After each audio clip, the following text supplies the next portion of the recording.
Welcome, Nerd Herders. You're listening to Go Check Yourself. In this very special episode of Go Check Yourself, we will be looking at Season 2, Episode 9 of Chuck Versus the Sensei. To begin, I wanted to impart some of my own Sensei-like knowledge to all of you listeners out there. I have some questions here that I'm just going to answer real quick. First question is, how do I email the Go Chuck Yourself team? Well, young grasshopper, all you have to do is send us an email at gochuckyourselfpodcast@gmail.com. If you have any positive feedback, that's the best kind, I suppose. But if you also want to share negative feedback, we need a couple of those too, right? Who doesn't? Next question. How do I reach out to the Go Check Yourself team on social media? That is a great question. You can follow us on Twitter at Go Chuck Podcast. That is the only social media presence that we have that I know of. So if you're communicating with any other kind of Go Chuck podcast on another social media platform, maybe don't give them any kind of personal information of yours. Also, don't give us any personal information. Just don't give anyone any kind of personal information over the internet. Let's see. Next question. What can I do to support Go Chuck Yourself? Well, that's such a nice question. You can always listen to all of our episodes, including the back catalog, on Apple Podcasts and Spotify. And if you want to, you could like and subscribe to us so we know that we have your support. That would be great. And also, if you want to write a review, that would be wonderful. We, really appreciate it. It goes a long way. So that's all the questions that I have. Without further ado, I think it's time to start the show. Here we go.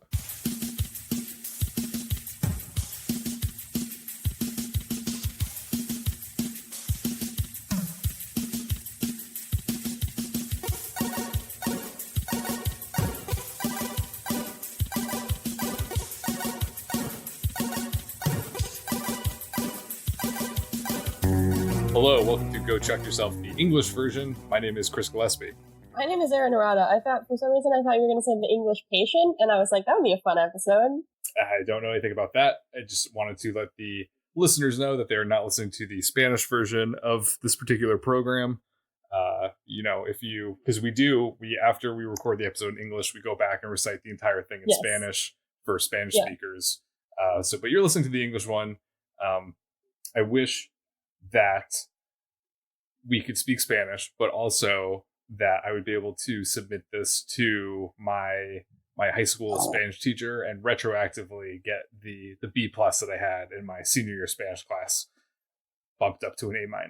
Because I had an A the entire year, and then there was 1 week at the end of the semester, at the end of the year, where she's like, a lot of your grades are really lacking to the entire class, not me. So I'm going to give you this work that, the idea is that it's going to fluff up your grades. And wouldn't you know, I did not do well on that work, so my grade went down, and she didn't even just turn a blind eye to it. Wow, it's so hard that you didn't get special treatment in your high school Spanish class. She introduced it to help people, and then it hurt me. That wasn't the intention. In my high school Spanish class, we had a thing called dots, where you had to get so many dots per, semester, and it was when you raised your hand and you answered a question, you would get a dot. So you had to get 10 dots in order to have the participation part of your grade be an A. And I was hell no, I'm not doing that. So I would always have to work extra hard on all of my assignments to make up for the fact that I just refused to participate in class. I feel from the Spanish projects, I think recording a podcast in Spanish, I feel that is a project that would at least something that my high school would do. Because I feel all the projects we did, it was do a cooking show, but in Spanish, or write a romance novel, but in Spanish. Fun. We had to make a MySpace page, but in Spanish. That was the project that I did bad on. I was so proud of my MySpace page. And then I got it. And it was it was a piece of construction paper or origami paper, really nice paper. And then I printed out little pictures of my friends, and I made my top 8, and I wrote my who I'd like to meet section and all that stuff. And then I got it back, and written on the back was B-. And I was that's the lowest grade I ever got. I also... Why do you think you did poorly? My Spanish was bad, I guess. Oh. I was never really sure. But that was also the class that I forgot to turn in an assignment. We had to do news of the week. We had to do South American news. And then we had to write a little report on it. And I just forgot to do it. So, I feel my, at least 10th grade Spanish was just me trying to make up for these dumb mistakes or things that I just refused to do. So good times. Yeah. Good memories. Yeah. it all kind of, I worked hard in Spanish and I got generally A's in Spanish. I don't think I retained any of that because I took the AP Spanish course, and then at the end I took the AP test. And I've never done so poorly on a test, and like have been cognizant of how bad I was doing as it was unfolding. It was just like, because there was like a speaking part and a listening part, and like both times almost immediately I was like, I have never, is this a lost cause? I've never heard of anyone doing well on like the AP language. Like maybe it's like small town high schools are just like not equipped for like that. I guess it was so hard. Like if you'd been learning a language like since grade school, maybe you could master it. But like I don't think you're gonna get it in like 3 years. Like you're not gonna be fluent. And I feel like those tests are designed for like high level language speaking. I didn't do it. I didn't want to put myself through that. It was a waste of time for sure. And does the AP course or the AP test, doesn't it cost money? Yeah. Okay. So I was. But the flip side is, if in the off chance that you did succeed at it, you would get college credit, and obviously the AP test is cheaper than. I mean, that's fair. Credits in college. We didn't have to take a language course at college, anyway, though. Well, because we tested out. Oh, did we? Okay. Or like you had the credits from high school. Cool. I was Erin's college academic advisor. Yes, he was. Well, because my academic advisor left at senior year when I needed one. He was like, "Bye." Would you say that he was like the sensei? Yeah, actually, yes. Of your college experience? He was. Very, very similar to this episode in that he betrayed me when I needed him most. This episode is Chuck versus the Sensei. It is episode 9 of season 2. It is not Chuck versus the Sensei, the Netflix sensation that was canceled in its prime. Just to be clear, we are saying Sensei. Also, to be clear, I don't know if you experienced this watching it on the DVD, but the season 2 DVD misspells Sensei so that it has an A when the official episode title is Sensei with an E. And also Amazon did that as well because they're presumably pulling from the DVD. That was some information I got. Oh, I did not notice that. I don't usually have the captions on when I watch. That's fair. But didn't you see the episode title when you were clicking on it? Yeah, I don't remember how it was spelled. All right, you wanna dive in? Yeah, that would be great. Okay, so the episode starts with 2 men fighting in a beautiful Japanese-style garden in 1994. One man is in white and the other is in black. Remember that, because it comes, I don't know, it's symbolic, whatever. We find out that the man in white is Casey, who has very long hair. He looks sort of like Michael Shannon and or my dad. So that's one of my first Father's Day connections. You think he looks kind of like... I have a habit of saying people look like people who no one else thinks they look like. My point... I agree with that second part. I don't think he looks like your dad. But well, I'm surprised that it took us this long in recording this show for you to make a comparison to someone looking like your dad. Well, no one who's listening knows what my dad looks like, so it could be true. That's true. I don't even know what your dad looks like. He's just a mysterious, figure. The Sensei is, in this case, I feel like the episode is kind of playing with some father imagery, and I want to be clear to the audience that I was looking for any father imagery in anything because we are recording on Father's Day. Stop laughing at me. I'm always looking for father imagery in things. But it is Father's Day today as we are recording. That will not really be relevant because this episode will not come out anywhere near Father's Day, but you can know that we both love, I'm speaking for myself, but I think we both love our dads. And happy belated Father's Day to all of the fathers out there. I agree with that. I hope that fathers and their children are spending their maybe September listening to the Father's Day episode of Go Check Yourself. I don't know when this is going to be released, but yes, it is Father's Day. I am doing this instead of Skyping with my father. So, all right, so back to the episode. Casey yields in the fight, and the man in black says that Casey's unfocused, retreated to further scenes of them fighting in various natural locales with various weapons, and each time Casey yields, and the man in black has something negative to say about Casey's performance. The man in black finally tells Casey that he must find his calm center, and only then will he be able to win in the fight. We cut to the buy more, where Emmett is advising Casey on how to sell stuff. He's basically like, you need to smile more. He insults the color of Casey's teeth. Did you hear that? He was like, you need to get your teeth whitened. It was weird. I was like, why? Casey has beautiful teeth. Yeah. Emmett's face. I feel like teeth are just one thing. Like, I feel like that's taboo regardless of who you're talking to. Like, no one is allowed to talk about each other's teeth. That's one of the things you don't say. But Emmett does say Ever. Emmett's face gets really close to the camera, and we stop being able to hear his voice, and Casey seems to either have found his calm or be about to murder Emmett. Eventually, he just walks away. Chuck and Morgan happen to be passing by at this moment, and Morgan comments on how Casey scares him. Chuck very astutely says, "That's what happens when you bottle up your feelings like that. You become a seething mass of pain." So, if you want any insights into my therapy, that's a comment I get a lot. Morgan is your therapist in this case? Oh God, just like that one episode where he was Ellie's therapist. Yep, I got ideas. I think he probably had a psych minor. I think just like me. That's something we have in common. You have a psych minor? Yeah, I didn't know that. And I fill it out on job applications sometimes. Oh, that's exciting. Yeah. Good for you. I'm proud of you. Thank you. That's really nice.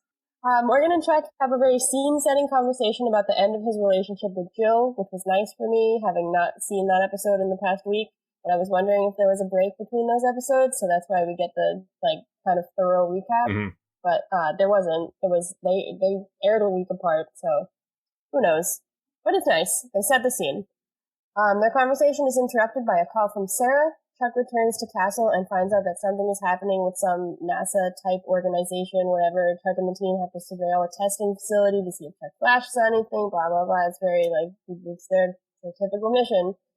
Chuck is a little rattled by this and expresses a wish that he could have some downtime to sort out his feelings about Jill having been fulcrum. Casey scoffs at this, feelings, but Sarah is supportive to the point of saying, maybe a new mission is exactly what you need right now. I like this touch because I feel like it is, if you were in that situation and you had just gone through all the Jill stuff, you'd be like, wow, I really need a break. That was really fatiguing. I was like, this is accurate. This makes sense. I also would not want to go on another mission after going through all the Jill shit. Yeah, I think that's fair. And I think it does play into the larger themes of the episode. So it's nice. We cut to the Global Launch Agency, which is the organization they're monitoring. Chuck is parked in the most conspicuous black van ever, right in front of the entrance. So no criminals will be stupid enough to go in, obviously. But actually I'm wrong, because Casey, who is disguised in a lab coat, gets attacked by... Who does he get attacked by? Is it maybe a ninja? Oh, it was a ninja. It was a ninja. Forgot. Yeah. The ninja. It was like a snow ninja. Yeah, it was like a snow ninja. That's a good term. Because they were wearing all white, in a white mask and everything. Yeah, because it was kind of at first glance, it would kind of be like a lab coat, but then it was he had his face covered and everything, so. Whatever, the guy kicks Casey in the stomach and steals something from a glass case that happens to be right behind where Casey is. Then he kicks Casey in the stomach again, then he leaves. While this is happening, there are other people in lab coats in the background, just kind of walking casually by, doing nothing to stop it. So this is a very exciting lab, I guess. There's a chase. Chuck accidentally locks the doors between Casey and the ninja, so Sarah has to chase him. She's also in a lab coat, and the show kind of seems to think this is really exciting because they pan up her slowly and show her wearing glasses as if we won't be able to believe it. We're like, ah! But it is Sarah. She is there. She is in a lab coat, and she looks pretty much like Sarah usually looks, but with a lab coat. And glasses, that's important. And a ponytail. But she wears ponytails sometimes, so. There's a kind of funny exchange where Sarah walks into a room and there are two lab workers in an adjoining room, and they stare at each other for a decent amount of time, and then one of the lab workers points up and the ninja drops down from the ceiling onto Sarah. It's important to note that the decent amount of time in this is a majority of the episode. A bulk of this episode is these two minor characters staring at each other for upwards of 25 minutes. Did you think that was a long pause though? It seemed just a long time. You just really get to look at the details of their face, and you really kind of get to feel for them just based on the silent staring. It was a weird choice, weird structural choice for the episode. It was kind of in Chris and I were talking about, I saw Aladdin last night, and it's kind of Guy Ritchie's slowing down, speeding up style. It was just like that, but to the max. Guy Ritchie to the max. Yep. I guess Sarah gets knocked out by this because the ninja runs out of the room, out of the facility, and gets tackled by Casey. They struggle. Casey stabs the ninja with a pen and takes off his mask. Mhm. And it's the Man in Black from the beginning. Dun, dun, dun. Casey says, Sensei?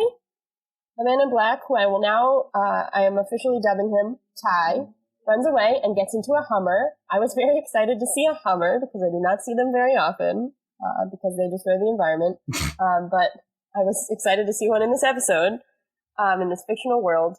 Chuck sees Ty and flashes on him and finds out he was in charge of training NSA operatives some point in the past. In the Hummer, Ty pulls the pen he's been stabbed with out of his bleeding flesh, and he sees that it says "Buy more" on it. Dun, The driver dun, asks if he's okay, and he says, "I'm better now. Now you can say you're done, done, done." dun, dun, dun. Thank you. I think it was a mistake on Casey's part to have anything like self-identifying on his person during a mission, but who am I to judge?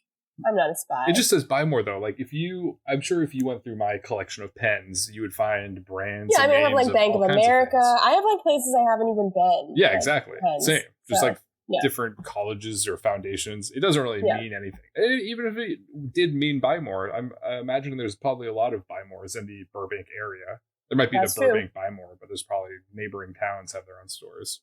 Moving on from that, apparently they couldn't get the guest stars to align for the Thanksgiving episode, but they can now because Ellie bursts into Chuck's room the next morning to tell him that Devin's parents decided to take the red-eye in from Connecticut. I was wondering what airport they went to because I feel like Logan or JFK are easier to get to LAX from, but maybe Hartford flies to Burbank, I don't really know. But my big question was, it's been a little while since I saw the last episode, but weren't they like driving in for Thanksgiving? Couldn't they not come because of like driving issues? Yeah, I think they were supposed to be in a car. Yeah. Okay, so I'm glad I'm not crazy. But okay. My other much bigger question is, do you think that like the Woodcombs are like they live in Connecticut now and like lived in California earlier? Do you think they were just in Connecticut for some reason? Or do you think we're meant to believe that Devin comes from Connecticut? Because I do not believe that. He's a California man. He was a California man, but he was born in Connecticut. He was born in the wrong state. And that's why he had to move. Yeah. I assumed that they were from Connecticut. I believed that like they were from Connecticut, but I just understood Devin to be like a California man. Maybe they were originally from Connecticut and then they were on vacation in California, and then that's when they gave birth to Devin, and then they left him there to be raised by the surfers. Be raised by the surfers. Wild surfers, a roving pack of surfers, and then they went back to Connecticut. So he's from Connecticut by blood, but he's really raised by the surfers. It's like a Julie of the Wolves situation. Just like that. That's exactly what I was thinking. So I think it's really unfair of Ellie to burst in on Chuck, who is sleeping, and scream that she needs help and it's an emergency. I need help right now! Just blood curdling. Yeah, Chuck's reaction, like being startled, is like pretty, that makes sense. But what she actually needs is help cleaning.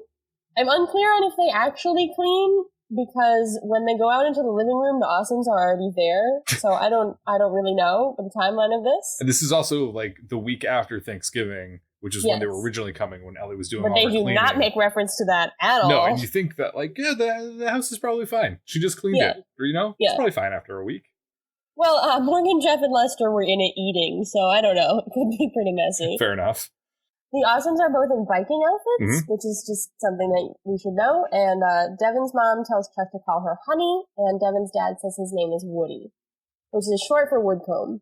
But maybe Toy Story 4 is coming out soon. If you want to just think he's named after Toy Story, go ahead. Or maybe Toy Story is named after him. Maybe. Thank you for all these topical references that will be spoiling your episode. Yep. It's okay. They're there to help with wedding planning, I guess. Honey says she's arranged for a dinner to be provided from the caterer. She's apparently selected. They're all going to get together to taste the food the next night, I guess. She hopes that Chuck and his girlfriend can come, and Ellie says, yeah, Sarah loves food, which I hope is something people say about me when I'm not around. Erin Arana? Yeah, it's like she eats food to live. Yeah. It sustains her. Yeah. She's gotta have it. Sometimes 3 times a day. Sometimes. Food, gotta have it.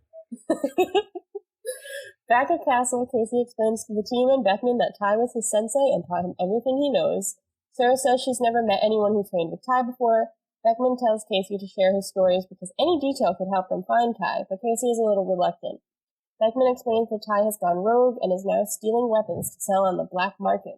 Casey and Chuck have some tension. When Beckman reveals that she knows where Ty will be selling the weapon he just stole, Casey suggests that Chuck sit this one out. Chuck is upset about this, and Casey is kind of a jerk. The B-plot of the episode is that Emmett is instituting an Employee of the Month contest. We learned during this exchange that the founder of Bymore was called Moses Finkelstein, which I just think is very important information. They also, I noticed they have his picture, and then they also have a picture of like all the employees of the store, like just on display, which I thought was kind of fun, because I kind of remember like grocery stores growing up, they would have like pictures of the managers, presumably so you can like locate them. But they don't usually have like any, like the minimum wage employees, just like all of them just like on the wall. It's definitely unnecessary, especially for a retail store, because I feel like employees are coming and going so frequently. It'd be a waste of time to take their photo, print that photo, hang it up after framing it, constantly taking them down. We know that this particular Bymore will have the same employees for 5 years at least, so. We do. Yes. Sarah comes to the Bymore to check on Chuck, and as he's going to talk to her, he tells Morgan he doesn't really care about the Employee of the Month thing. Somehow this inspires Morgan to become a symbol of anarchy. More on that in a minute. Sarah tells Chuck to try to cut Casey some slack because Casey obviously feels betrayed. Meanwhile, Morgan leads a revolution in the break room where he says that if they buy into the contest, Emmett may get a promotion and eventually take over the store. Also, importantly, he says that whatever prize Emmett says they'll get if they win will probably be super lame. Morgan proposes a contest to see who can get the lowest Employee of the Month score. Logic here is just airtight, Morgan. Yeah, everything makes perfect sense. Well, that's typical of him. I guess so. Lester says the customers can go service themselves, so I propose that we call this episode "Go Service Yourself." Go service yourself. Go service yourself. Self-serve podcast. You watch the episode and then you record with someone and you just do it. That's fine. Yeah. We'll just end the episode here. Okay. Bye, everyone. Bye. Back at his apartment, Casey prepares a big bag of guns. You mean like a trash bag full of guns? I mean, I don't know. It's like a duffel bag. Yeah, he just got a big bag of guns. Big bag of guns. In a fit of rage, he pushes his bonsai tree off of a table, which made me really sad because it's not the tree's fault. Yeah, he's had the bonsai tree for a long time. Yeah, but I thought it was kind of symbolic of him projecting his inner calm. He's really letting the beast out. Yes. He's the mad dog now. He's the mad dog. Well, he's always been the mad dog. That's true, but yeah. He's projecting his mad dogness onto Chuck in the earlier episode. Yes, that makes sense. Casey calls Chuck and asks him to flash on a license plate. Chuck is really rude to Casey and says he thought he wasn't part of the mission. And Casey gets aggressive and calls Chuck an insignificant little puke, which is fun. Chuck hangs up on him, then realizes that Casey and Sarah are on a mission surrounded by enemies, so he probably shouldn't have just like hung up and not helped them, so he calls back. But it turns out he's not very helpful because he doesn't flash on the license plate. Realizing they're in over their heads and about to lose the buyer, Casey and Sarah rush the car with their guns drawn. That doesn't seem like a great plan, but that's what they do. There's a driver in the car who says he's just there to deliver a package. He was apparently not concerned about the package in the back being like a large like metal briefcase with like blinking lights and a timer on it, but we all realize that it's a bomb and it's about to go off, so Sarah, Casey, and the driver run away from the car, and they're all okay, presumably, but there was a bomb, and Ty is nowhere to be found, so where could he be, Chris? Well, I'll tell you, Erin. Ty, whose last name is Bennett, shows up at the Bymore and asks Chuck where Casey is so he can return his Bymore pen. Really intense, you know. I really wish...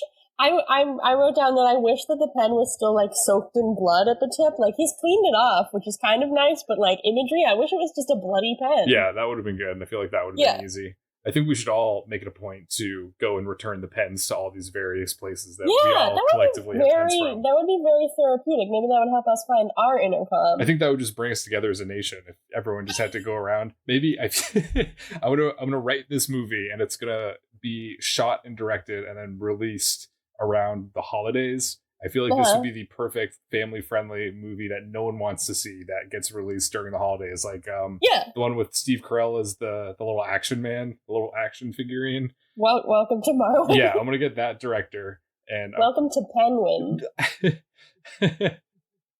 Welcome to Mar Pen? No, I think it's just gonna be called I Have Your Pen.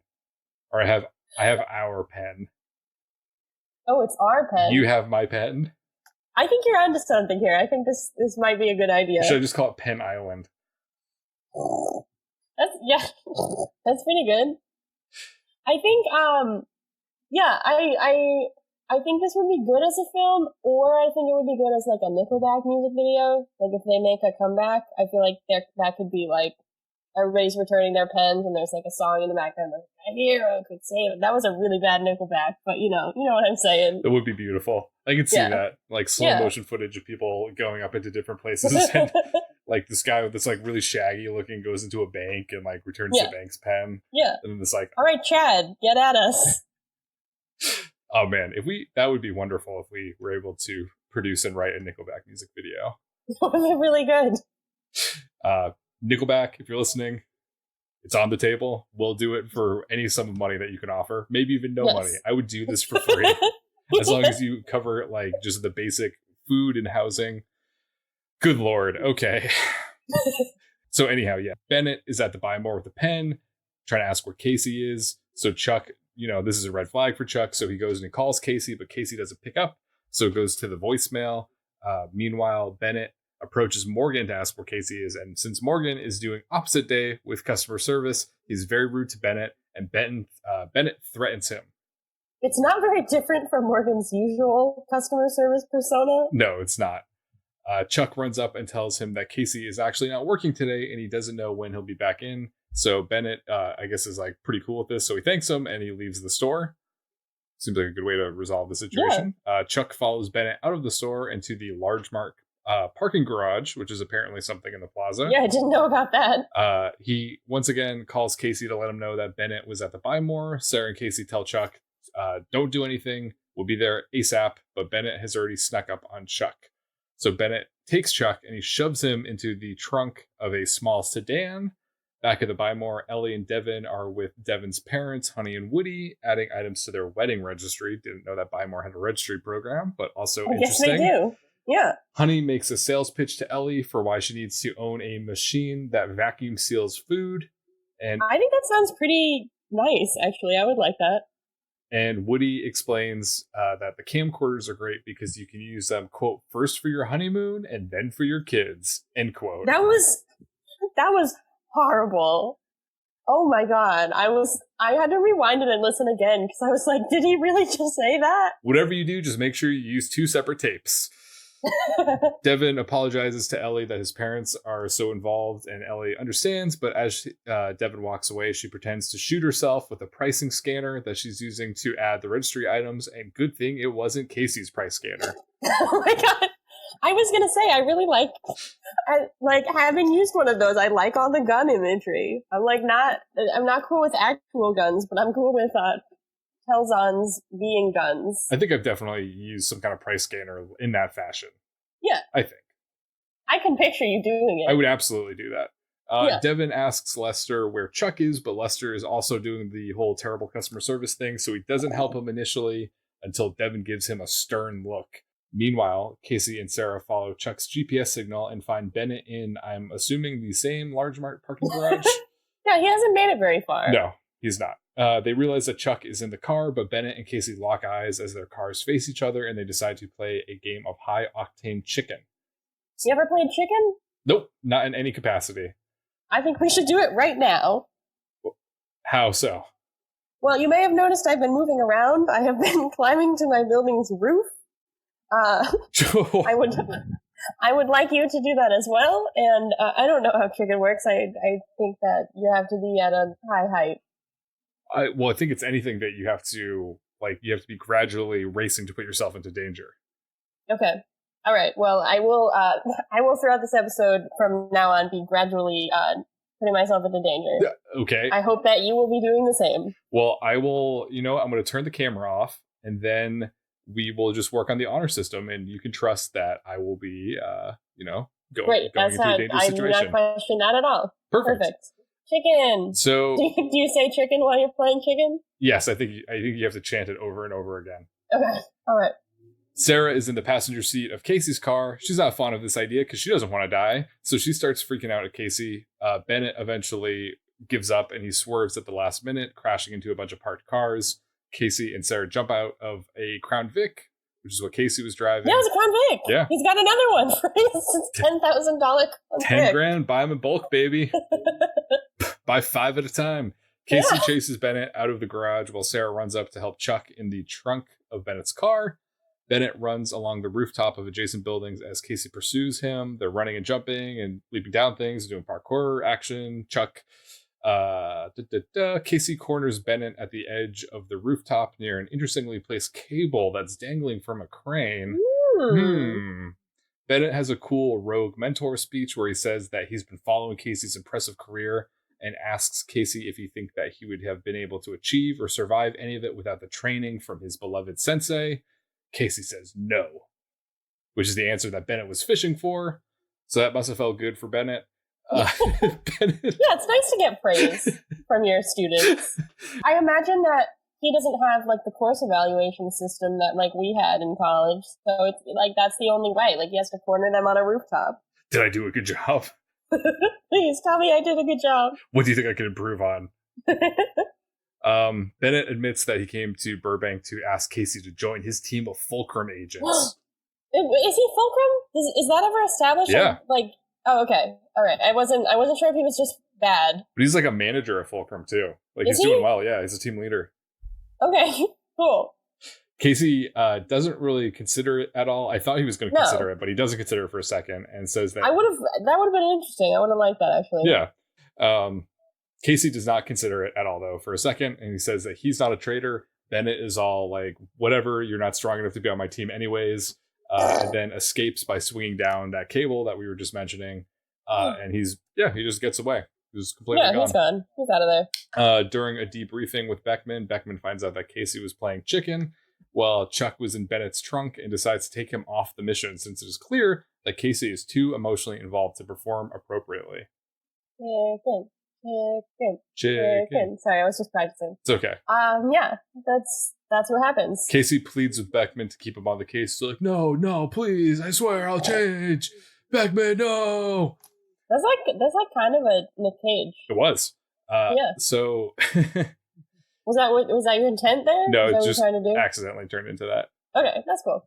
Casey pleads with Beckman to keep him on the case since he knows Bennett well, but Beckman won't have it. She reminds him that his primary objective is to protect the Intersect, so she's going to call in another team to take care of their mess, while Casey gets a cooldown period in Castle. Casey is pissed at Beckman, but mainly Chuck for mucking up the entire mission. After the debriefing, Casey vents to Sarah over lunch, who admits that she thinks that Beckman made the right call, and Casey laughs and says that he's being called out for being too emotionally involved from the agent who, quote, can't keep her chocolate out of Bartowski's peanut butter. I like that line. Innuendo. Sarah then goes on to... hold on. What do you think is the chocolate and the peanut butter in that? It's kind of like a My Humps Cocoa Puff situation. I need you to... Please explain. Oh man, I so do not want to do this. This is chicken. This is chicken now. She can't keep her chocolate out of Bartowski's peanut butter.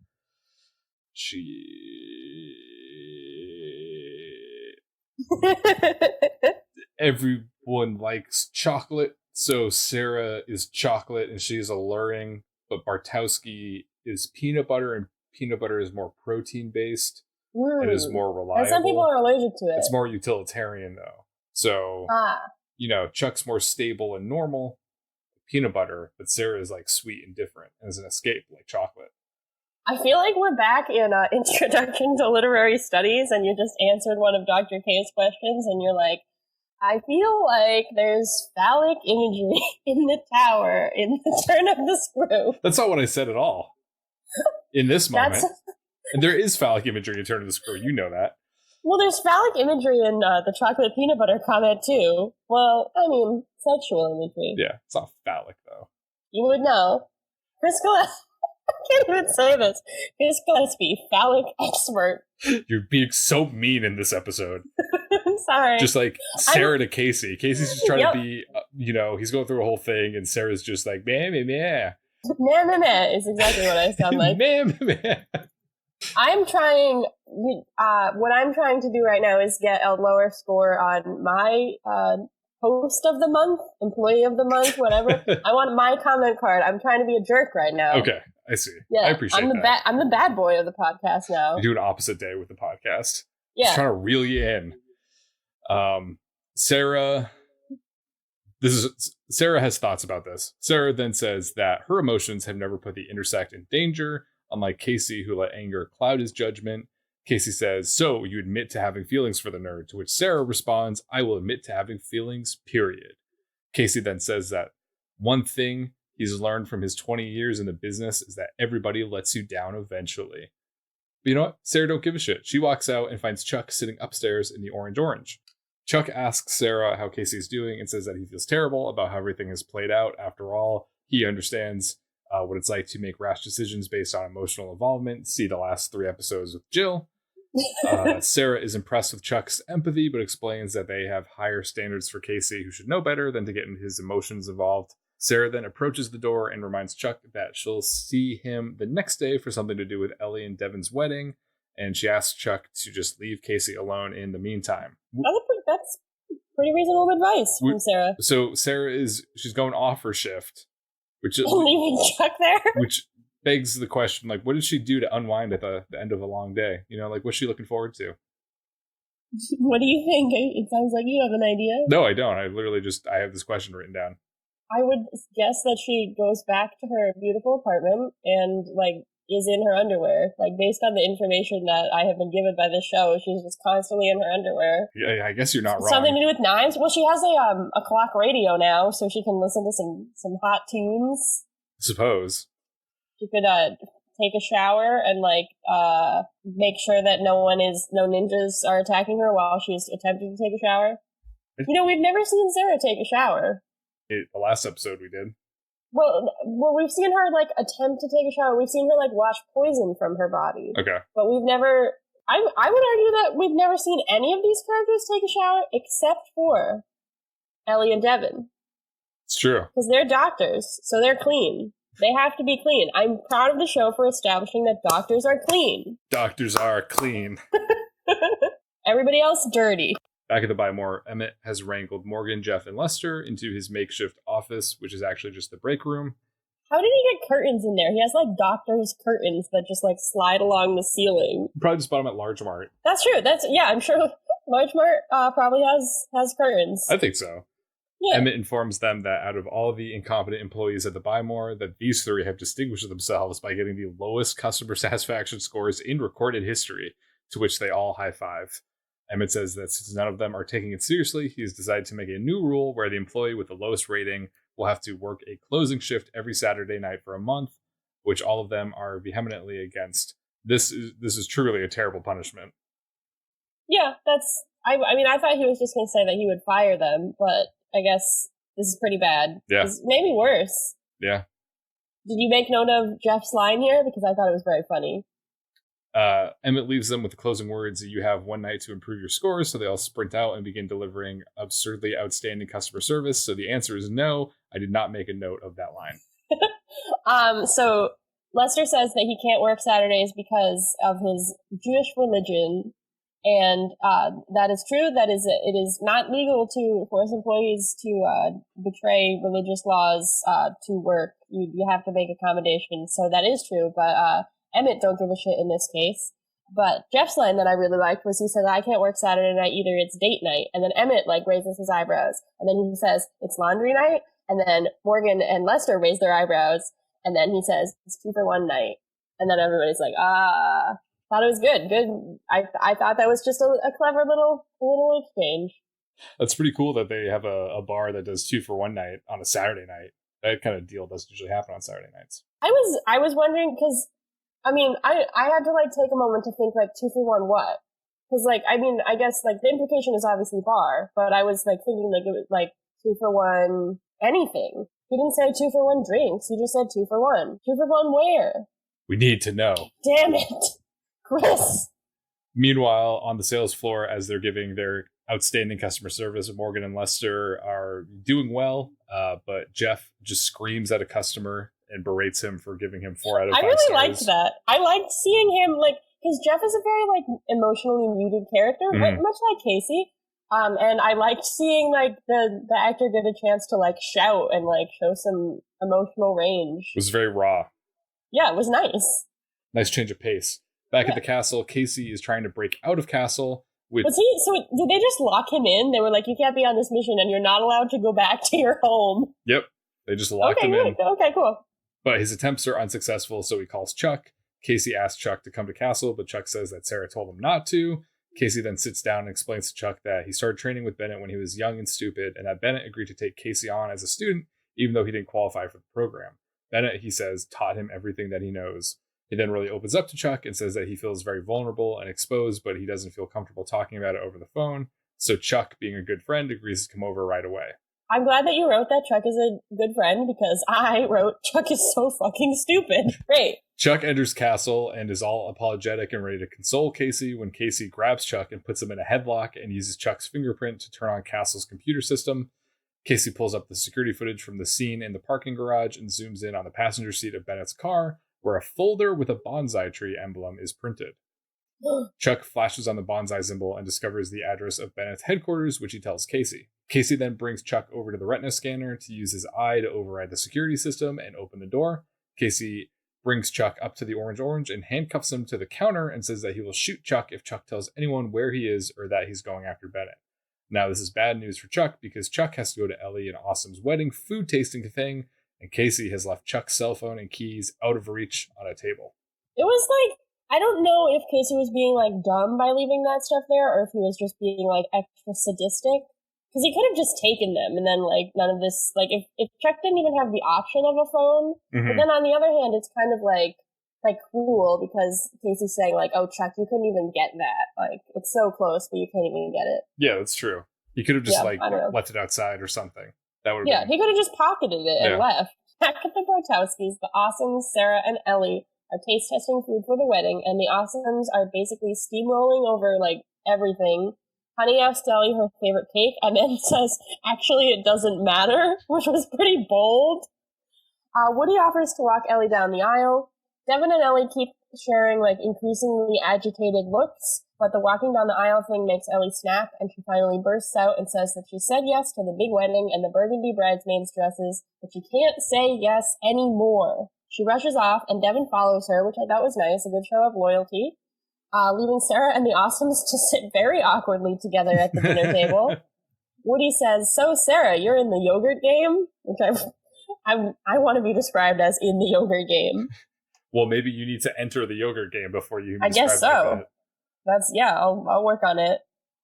Chuck has made a string of plastic yogurt spoons and gummy worms, which I really liked. Yeah, this is cool. To get the phone that's on the nearby table. I wish we'd seen a little bit more of that, like, rope and the ingenuity of using, like, different yogurt shop ingredients, but it was nice to see this one.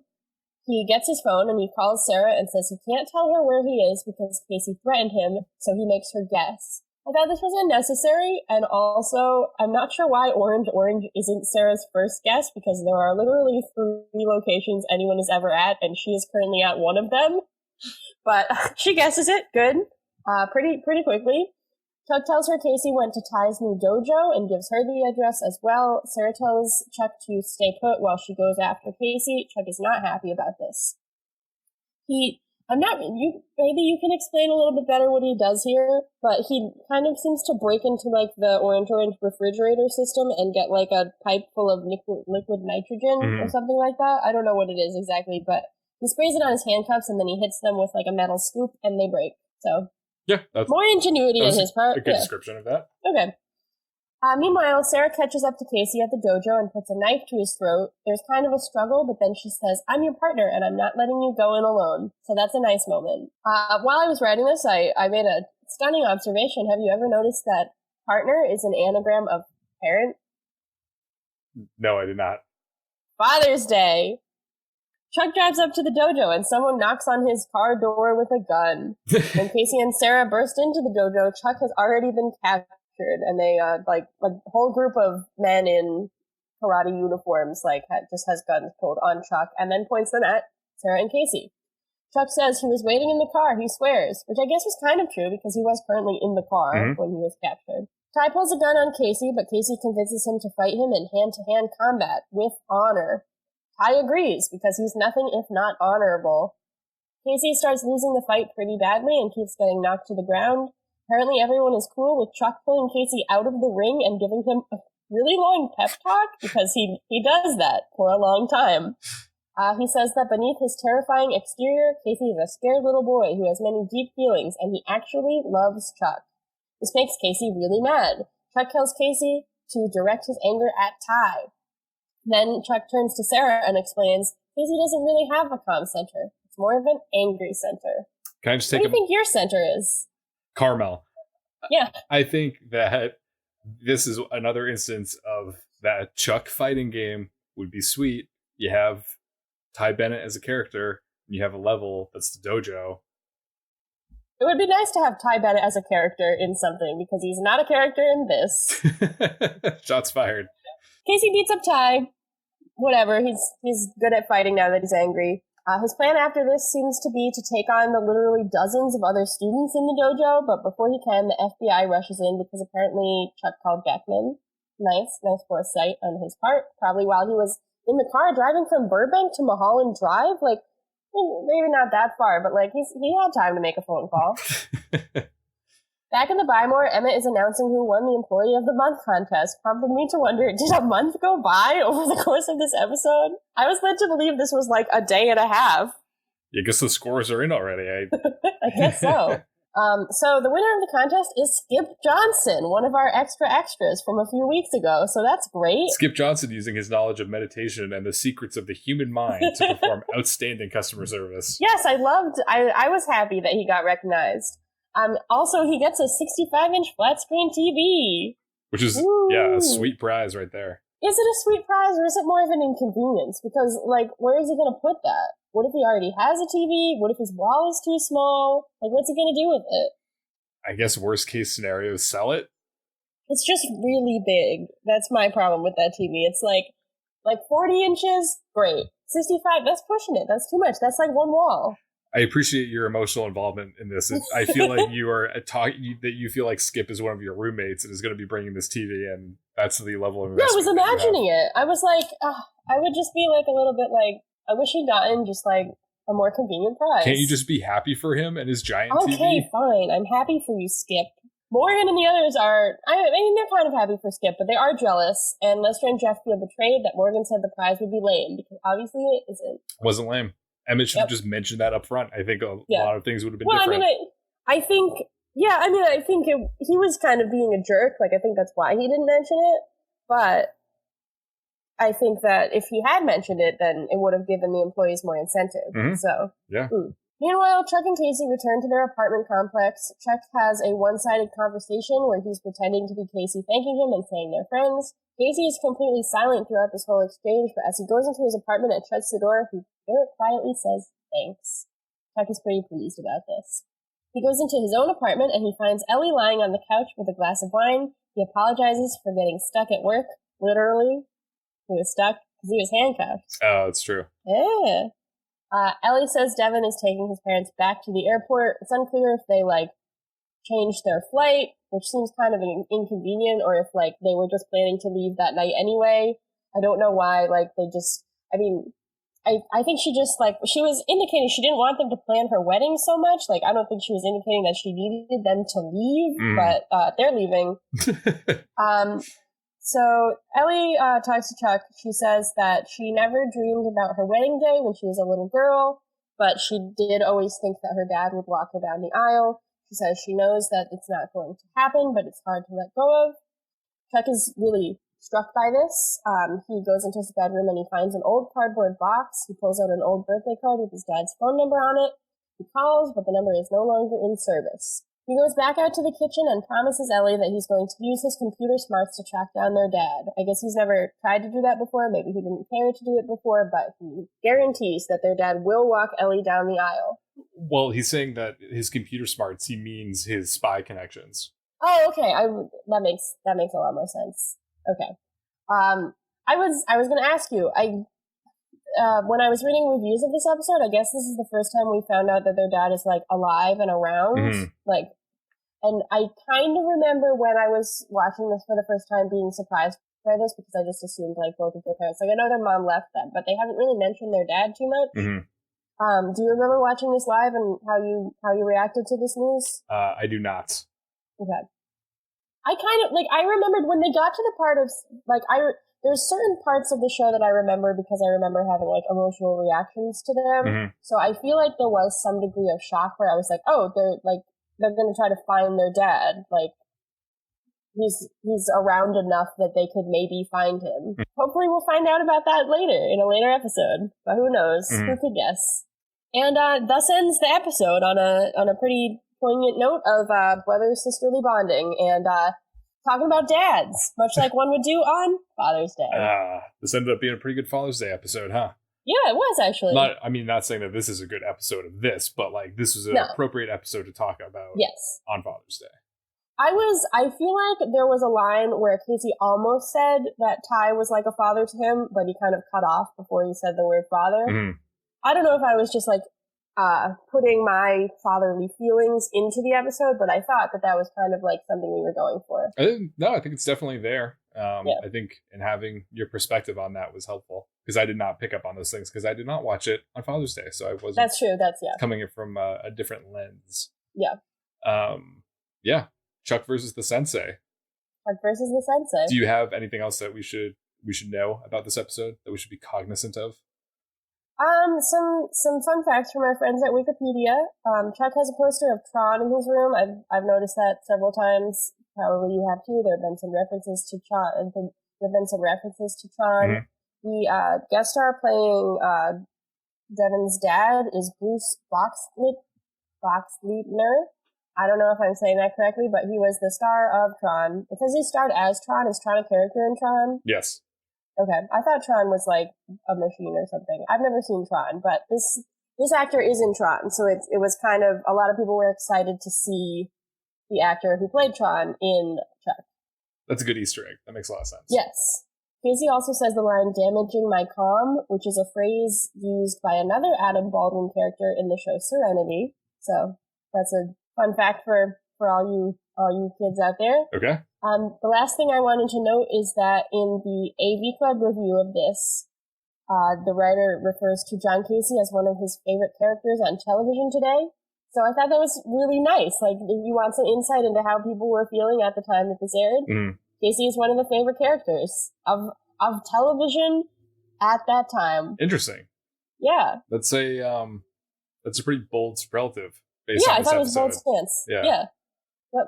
I don't know if I agree with it based on this episode, but yeah, well, this writer gave the episode a B-. Like he said that he likes Casey as a character and he said that Casey gets all the best lines, which I think would be true. But yeah, I don't know if the character development in this specific episode made him one of the best characters on television, but I think I understand that he is a good character in the show as a whole. Yeah, that's fair. Moving on into It's a Sign. It's a sign. I think there should be a theme song. Like, we should have, like, I saw the sign, and it opened up my eyes, because it's a sign. I hate that song so much that I would not want to be involved with it. Is it because of Pitch Perfect? Do you think of Pitch Perfect when you hear it? No, I do not. I just think of the song. Okay. That's in the I'm sure I've talked about this before, but there's a style of 90s one-hit wonders that just really grinds my gears. And that is MMMBop one of them? No, it is not. Okay. So this sign is a pretty large sign that we see behind Chuck when he's talking on the phone to Casey. It says, "When you buy more, you save more, and when you save more, you can buy more, and when you buy more, you save more." And there's like a long line of just like repeating that, and then it ends with, "It all starts when you buy more." So it's kind of like one of those like infinite loop like magazine covers where there's like a person holding a magazine, and on the magazine they're holding a smaller magazine. Like, it was just infinity. Yeah. Yeah, so that's this week's It's a Sign. I feel like we've talked about, or they've had that stance on signs before that we've talked about with buy more, like more, like more is less at buy more. Yeah, or buy more that one was featured in this episode as well. Okay. There were a couple like repeat signs, which I mean, I guess that's really nice that they have like the same set and that like things are consistent. Mm-hmm. Like all the signs are in the place where they usually are. Mm-hmm. But it's kind of like the It's a Sign segment really makes me pay attention to the signs because you can't fully read them in all of the episodes. Like sometimes they're there in the background and you could see like a few words, and then like a couple episodes later you'll be like, oh, now I finally know what that sign says. Right. It's kind of a gradual putting together of the puzzle pieces with the signs. Yeah, it's fun. Good job. I'm sure whoever designed the signs and is listening to this really appreciates that they are production design. Good work on Chuck. Moving into the home theater room segment of the show where we have any anecdotes relating the episode to our personal experience. Are you going to talk about your sensei? Well, I don't have a sensei per se, but I did for a very brief time when I was in 5th grade. I did karate. Oh yeah, that of course you did. And I've been thinking because like I forgot about this for a long time, but then my family was going through and like watching like home videos, so I guess there was a stretch where like that was taken when I was doing karate, so it kind of brought it back to the forefront of my mind. See, it's just kind of like it's exactly what Devin's dad says because your parents were using the camera for their children. Good Lord, I hope it's not exactly like what Devin's dad was saying. No. But yeah, I don't know. It was my experience with karate is it represents, I realize, like thinking about it, like a very specific point in my life that was the kind of, I feel like becoming like I became a preteen when I was doing karate, and I felt like I had that moment because like before I started doing karate, and my mom told me this. She's like, yeah, I wanted you to see if you wanted to do karate because I was concerned because you were kind of living a sedentary lifestyle, and I thought you should have some kind of like physical activity that would be good for you. I was like, oh, I appreciate that. So we're doing karate in town at this like really small place with this guy whose name I remember but will not say. And it was good, and like I enjoyed it, and I was like, oh, this is cool. Like I'm a kid, and I wore like whatever the karate uniform is. Yep. And I had the white belt, and I was doing that. And like it was like you're a kid, and you're like not self-conscious about these things, sort of. Yeah. Like you're kind of just uninhibited. But then through doing karate, I feel like I received that self-consciousness and and I was like, oh, that's what, because there was one day where we were doing karate and it was nice outside, and he's like, oh, we're going to have class outside. So I'm thinking like, oh, that would be nice. Like there's a lot of, like grass and yard around to the sides of the building and behind the building. There's plenty of room that would be nice. But instead, what he was doing was he wanted us to do karate next to this main road, like on the other side of the parking lot. So the strip separating the main road and the parking lot.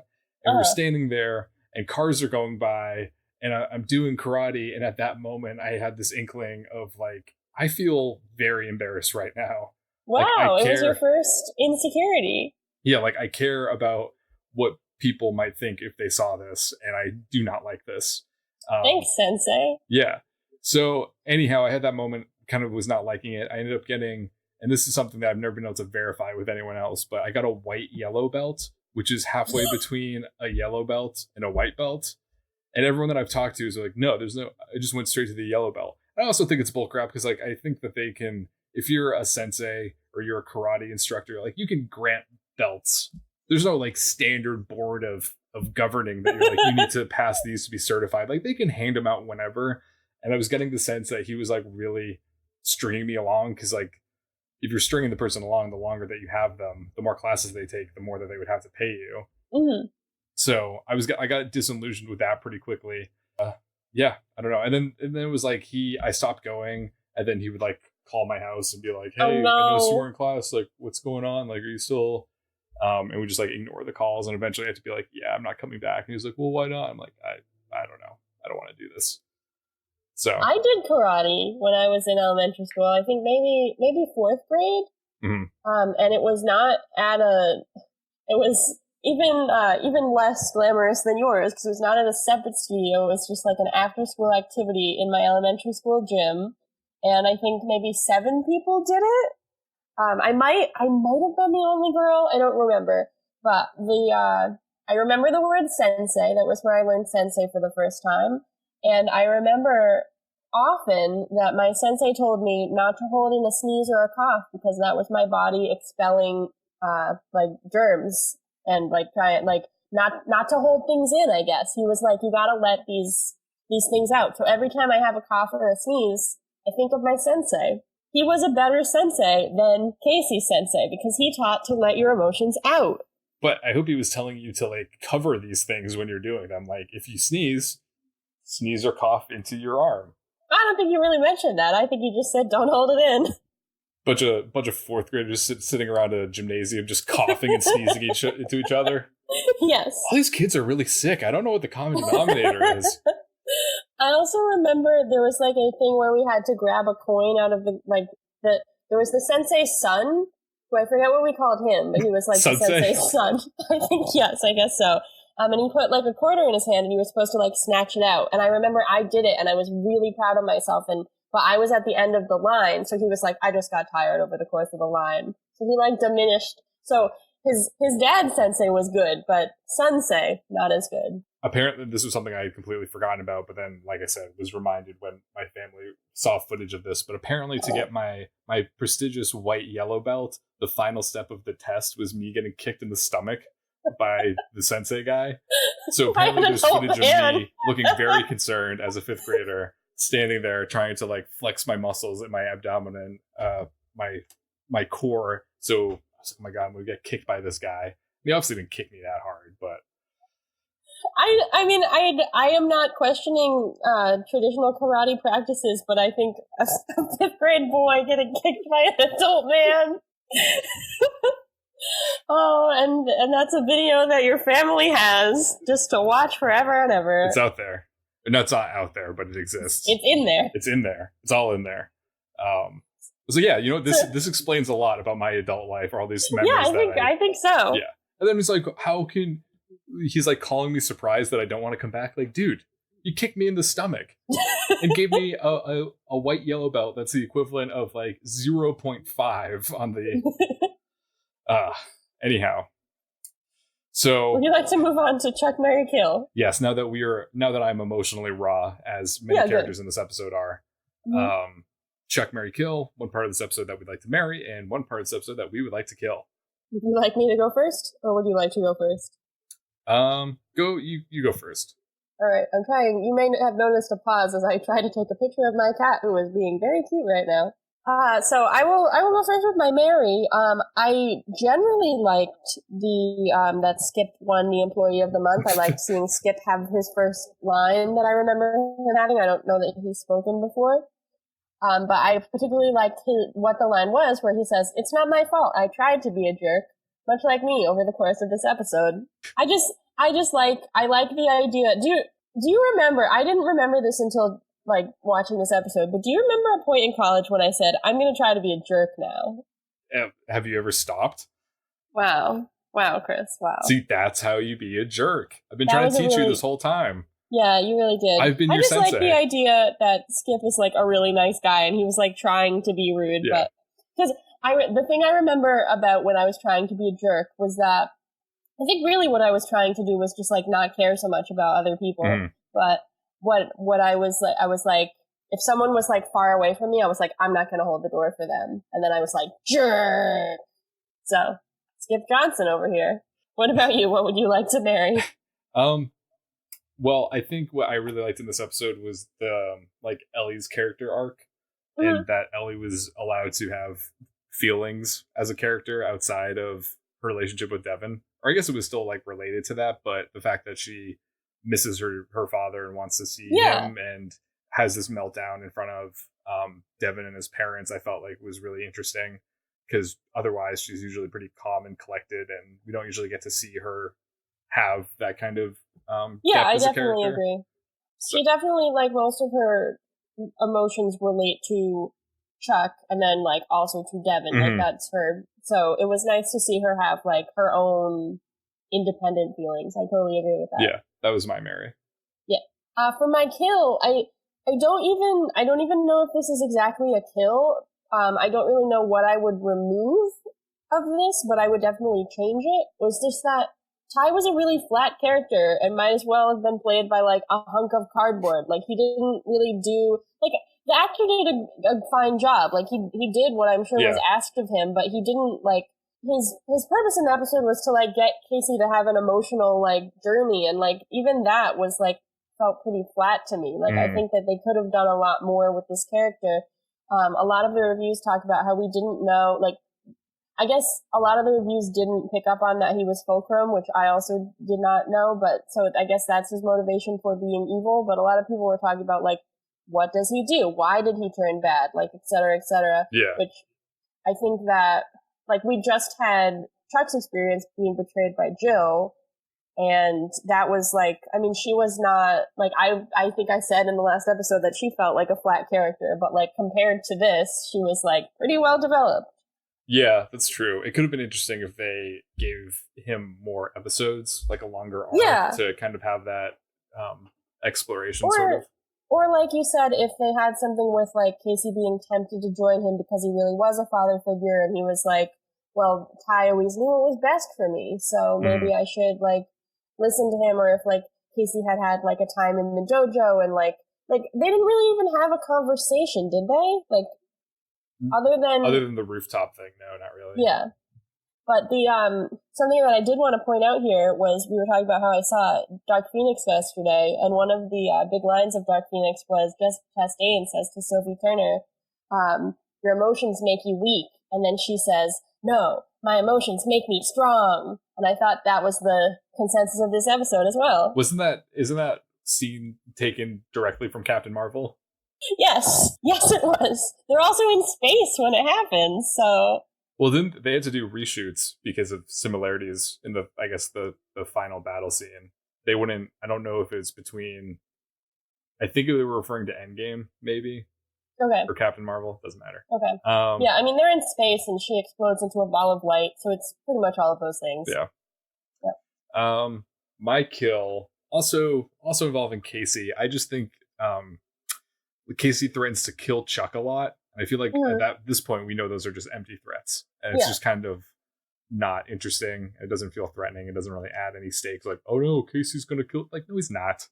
I don't think that's an actual threat. Chuck being afraid to tell Sarah like any details because he thought Casey would kill him was like Casey has like it's established in this episode several times that like Casey's purpose is to protect Chuck. And he's not gonna kill Chuck. Yeah. Like the only time Chuck was in actual danger was like during the game of chicken, like because he was in the trunk and he didn't have a seatbelt. Like so yeah.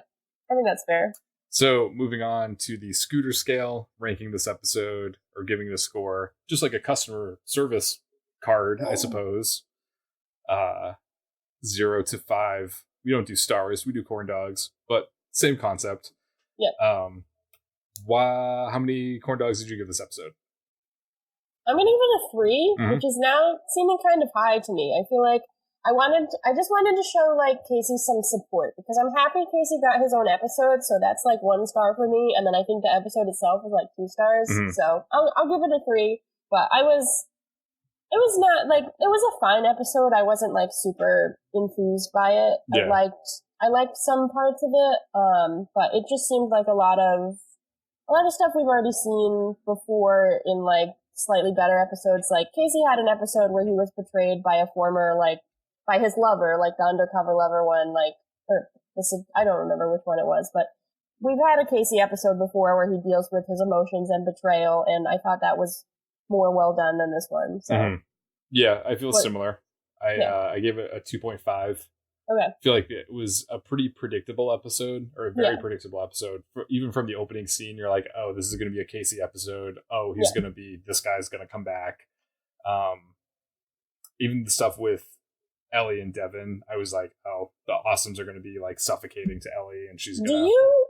Do you remember, like, there being, like, maybe this is in a later episode, but do you remember there being, like, tension between the Awesomes and Ellie? Like, that they don't like her, that there's, like, some kind of, like, negative relationship there? I do not recall that at all. Okay.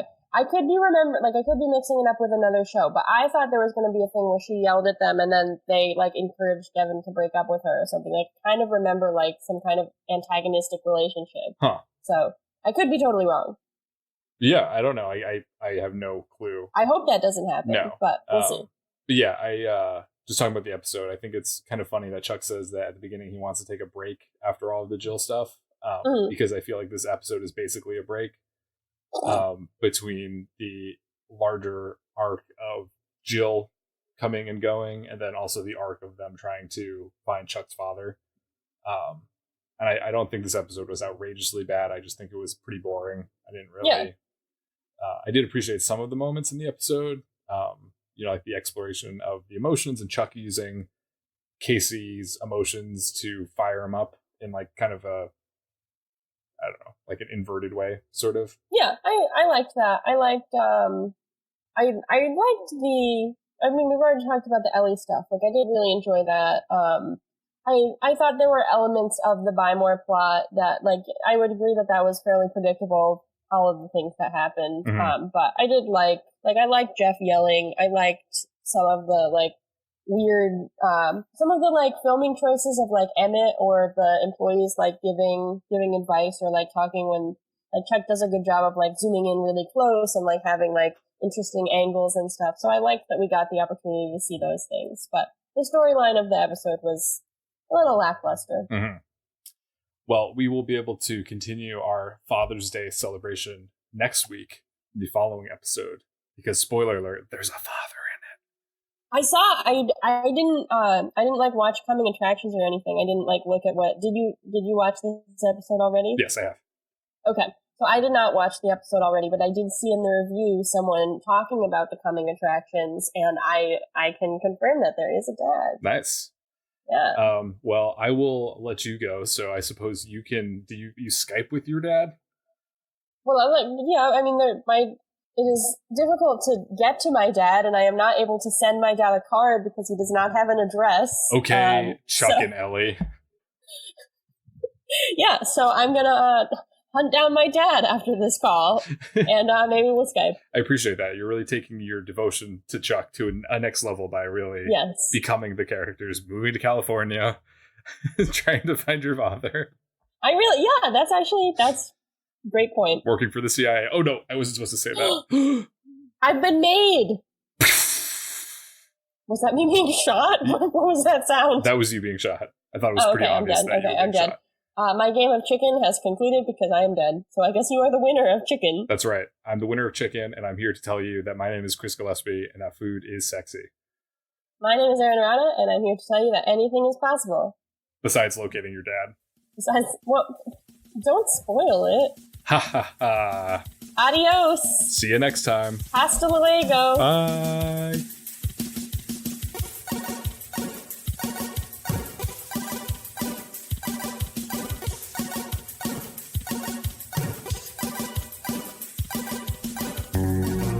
Thanks for listening. Special thanks to freemusicarchive.org and the artist Hanakoa for providing us with our theme song, Warm Up. Make sure to email us at gochuckyourselfpodcast@gmail.com and tweet at us at gochuckpodcast. Remember to like and subscribe to our show on Apple Podcasts and write a review if that's something you need to do. We'll see you next week. Bye-bye.